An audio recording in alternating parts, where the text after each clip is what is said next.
tanganmu masa depanku. Kau gembala yang baik bagiku, selalu menyediakan melampaui doaku. Tak kau hitung pelanggaranku, tak kau catat masa laluku. Pengampunanmu ada bagiku, apapun yang terjadi, kau tetap memanggilku anakmu. Tiada syarat kasih setiamu, tak pernah lepas penjagaanmu. Kau yang selalu mencukupi kebutuhanku, ya Aba, ya Bapakku.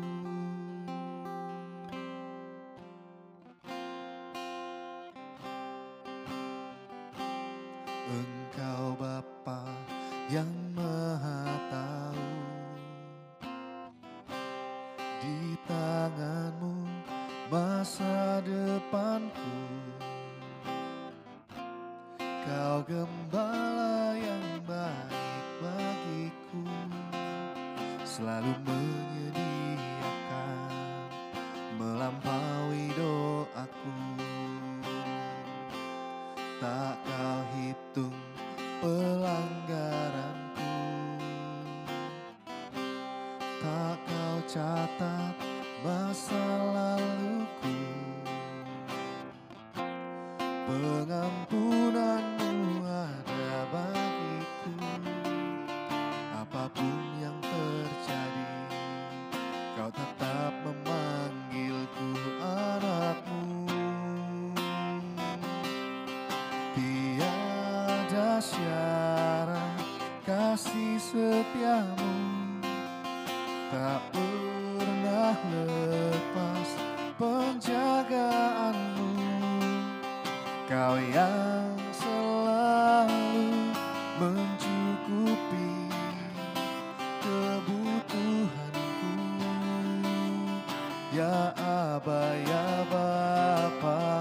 Tiada syarat kasih setiamu, tak pernah lepas penjagaanmu.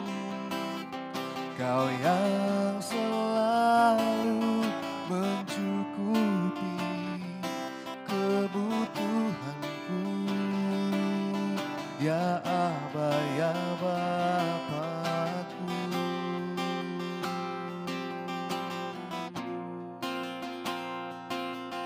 Kau yang selalu pedulikanku,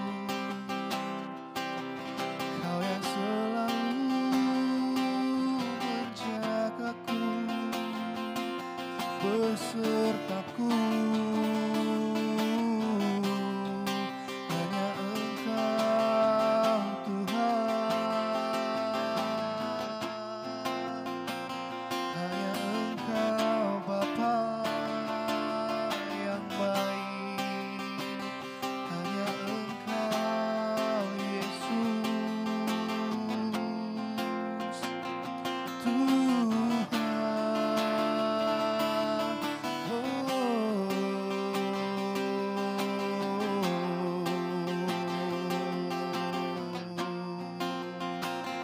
Sungguh besar kasih setiamu dalam hidupku, Tuhan. Haleluya, haleluya.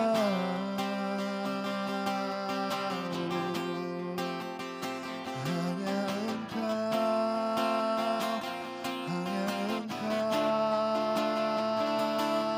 Bapa yang selalu pedulikan, selalu mencukupkan, yang selalu melihatku,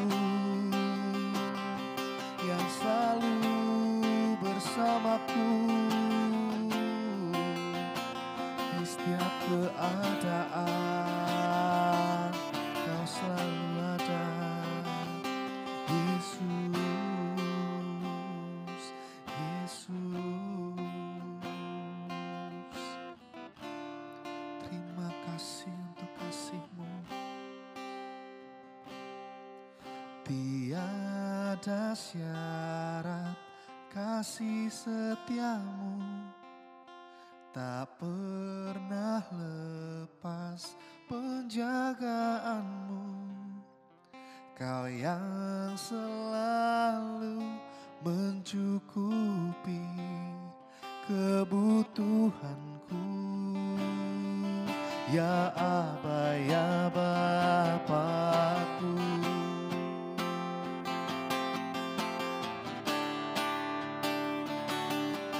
Tiada syarat kasih setiamu, tak pernah lepas penjagaanmu.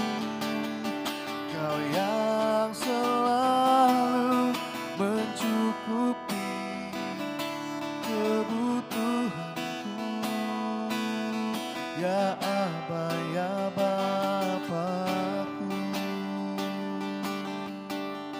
Kau yang selalu mencukupi kebutuhanku, ya Aba, ya Bapakku. Kau yang selalu mencukupi kebutuhanku, ya Aba, ya Bapakku.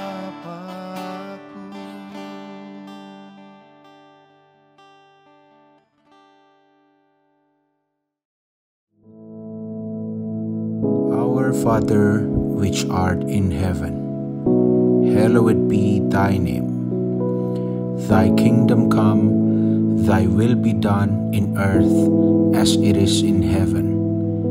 Give us this day our daily bread, and forgive us our debts, as we forgive our debtors.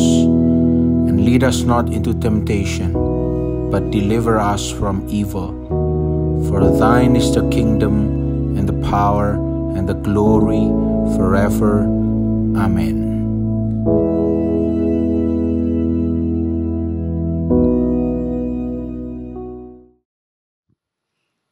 Shalom, selamat pagi Bapak Ibu Saudara semuanya.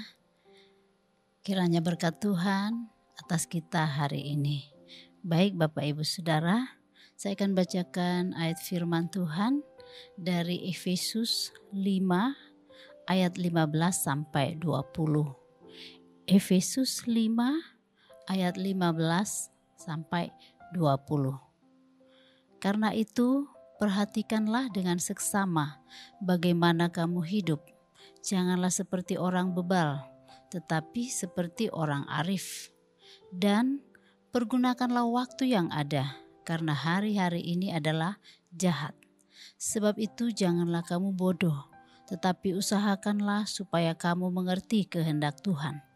Dan janganlah kamu mabuk oleh anggur, karena anggur menimbulkan hawa nafsu.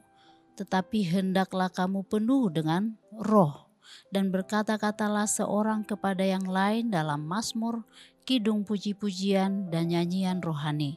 Bernyanyi dan bersoraklah bagi Tuhan dengan segenap hati.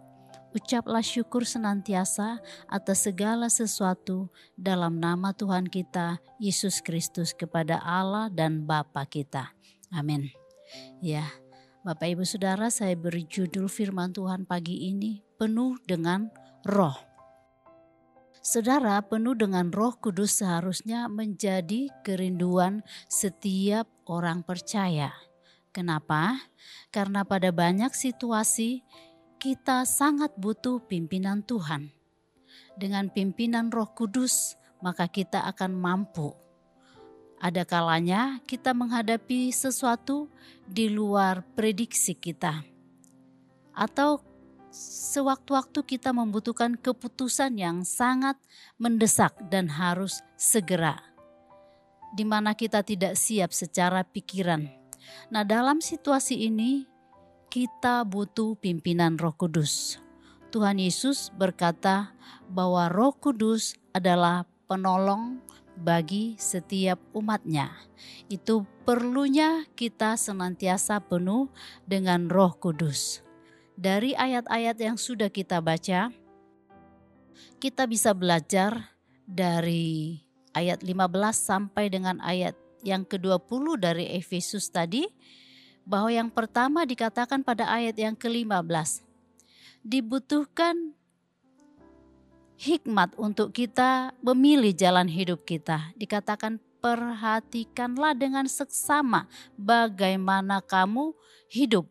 Jadi butuh hikmat untuk kita memilih apa yang harus kita lakukan, ya. Dikatakan jangan seperti orang bebal, tetapi seperti orang arif. Apa itu orang arif? Orang arif adalah orang yang bijaksana. Apa itu orang bebal? Orang bebal adalah orang yang bodoh dan mereka sulit dinasehati, sering mengingkari kebenaran dan tidak mengimani keberadaan Tuhan.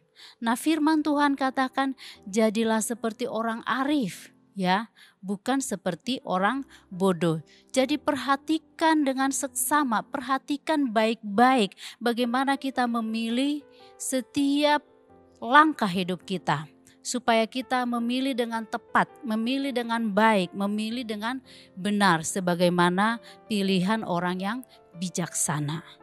Kemudian pada ayat yang ke-16 kita tadi sudah baca, dikatakan pergunakanlah waktu yang ada karena hari-hari ini adalah jahat, ya. Jadi penggunaan waktu yang efisien perlu bagi setiap kita, ya. Waktu adalah pemberian Tuhan kepada setiap kita dan waktu itu sangat berharga. Jadi waktu yang berharga itu pergunakan dengan efektif dan efisien, ya. Artinya kita bisa mengerjakan banyak hal dengan cara yang benar, tidak menyia-nyiakan waktu. Waktu yang diberikan kepada kita, waktu yang sangat terbatas itu tidak bisa diulang lagi. Jadi pergunakan waktu seefisien mungkin, seefektif mungkin. Supaya apapun yang kita kerjakan itu berkenan dan menjadi berkat bagi banyak orang. Kemudian pada ayat yang ke-17 dikatakan, janganlah kamu bodoh, tetapi usahakanlah supaya kamu mengerti kehendak Tuhan, ya. Jadi ketika kita menjadi orang yang bijaksana, kita dipimpin untuk mengerti kehendak Tuhan. Pahami apa kehendak Tuhan dalam kehidupan setiap kita. Kita harus bisa mengerti kemana arahnya Tuhan akan membawa kita. Dengan cara apa? Bagaimana kita mengerti kemana Tuhan akan bawa kita? Itulah gunanya dipimpin Roh Kudus, penuh dengan Roh Kudus. Maka Roh Kudus itu akan mengajari kita untuk memahami sebenarnya apa rencana Tuhan bagi setiap kita. Dan pada ayat yang ke-18 dikatakan, janganlah kamu mabuk oleh anggur, karena anggur menimbulkan hawa nafsu, tetapi hendaklah kamu penuh dengan roh, ya. Jadi penuh dengan roh, mabuk oleh anggur, dua hal yang bertentangan, ya. Dua hal yang sangat jauh berbeda, ya saudara, ya. Alkohol dan Roh Kudus masing-masing memiliki kekuatan untuk mengendalikan perilaku seseorang dengan hasil yang berbeda, ya kan? Orang yang mabuk, ya, kemabukannya mengendalikan pikirannya, ucapannya ngelantur, ya, ucapannya ngawur, dia tidak bisa mengendalikan perkataannya. Karena apa? Karena sedang mabuk, ya. Mabuk menyebabkan hilangnya kendali diri. Tetapi sebaliknya, dipenuhi dengan roh menuntun kepada pengendalian diri yang lebih besar. Ya, jadi kalau kita dipenuhi oleh Roh, dipimpin oleh Roh, malah kita dibawa untuk bisa mengendalikan diri jauh lebih besar, ya. Yaitu kita bisa temukan dalam Galatia 5 ayat 22 sampai 23 yang kita kenal dengan buah roh, ya. Jadi ketika kita benar-benar penuh Roh, dipimpin Roh, maka buah roh itu akan keluar dari diri kita. Dan kita bisa mengendalikan diri kita dengan baik oleh pimpinan Roh Kudus, ya.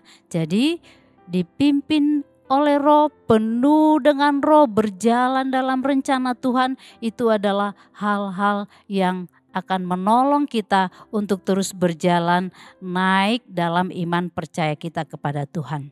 Kita tidak dapat dikendalikan oleh roh alkoholik dan Roh Kudus pada saat yang bersamaan.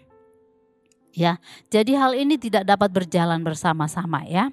Jadi kalau Roh Kudus memimpin kita, pastinya kita akan menghindari hal-hal kemabukan secara daging, ya, secara jasmani atau alkoholik, ya.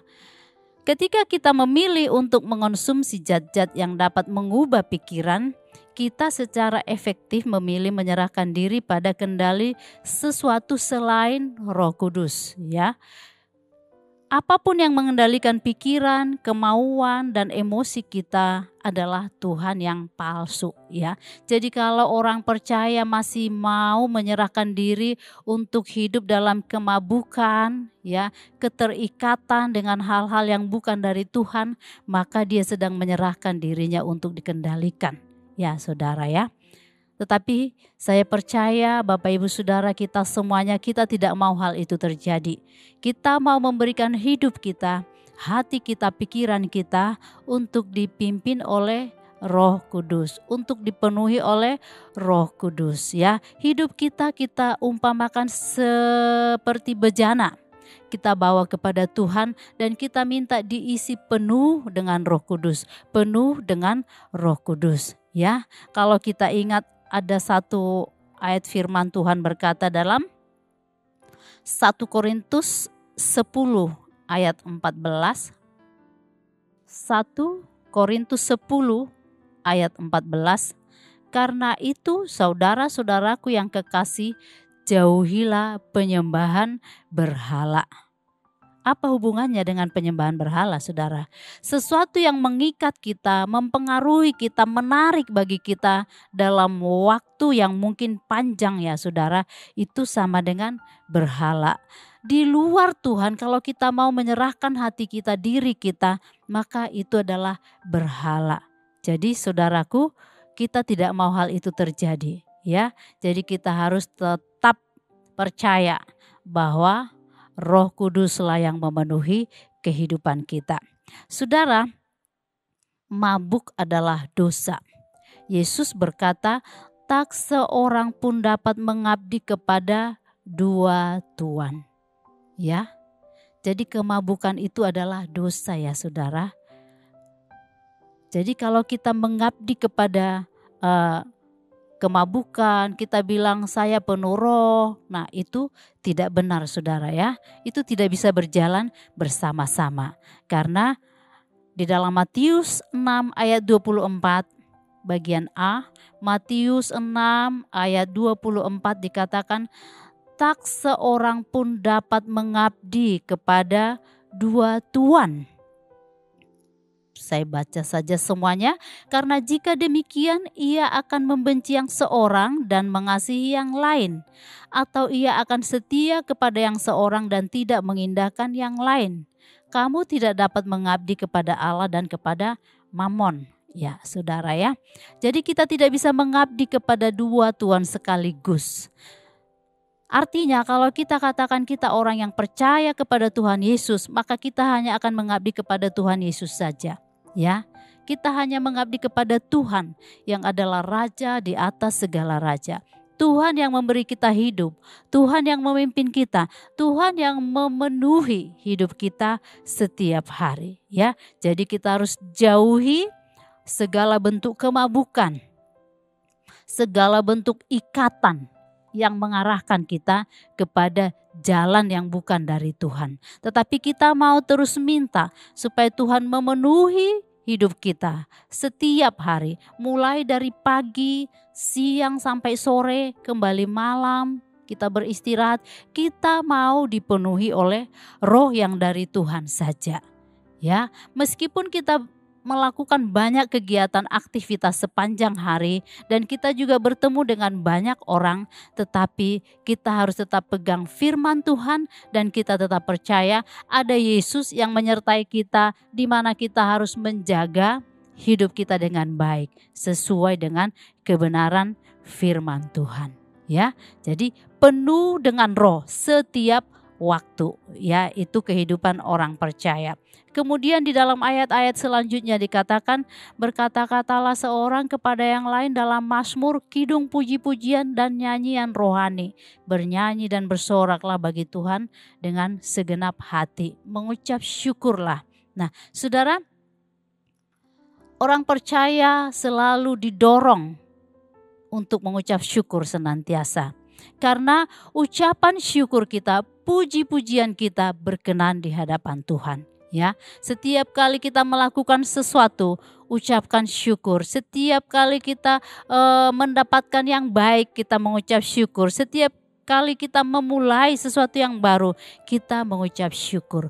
Puji-pujian kepada Tuhan harus selalu ada dari kehidupan orang yang percaya. Ya, Bapak Ibu Saudara yang dikasihi Tuhan, biarlah setiap kita menjadi orang-orang yang penuh dengan ucapan syukur, penuh dengan roh, penuh dengan firman Tuhan. Karena dengan demikian kita akan mempermuliakan nama Tuhan, ya. Dan kita percaya rencana Tuhan tidak pernah gagal, ya. Rencana Tuhan tidak pernah gagal.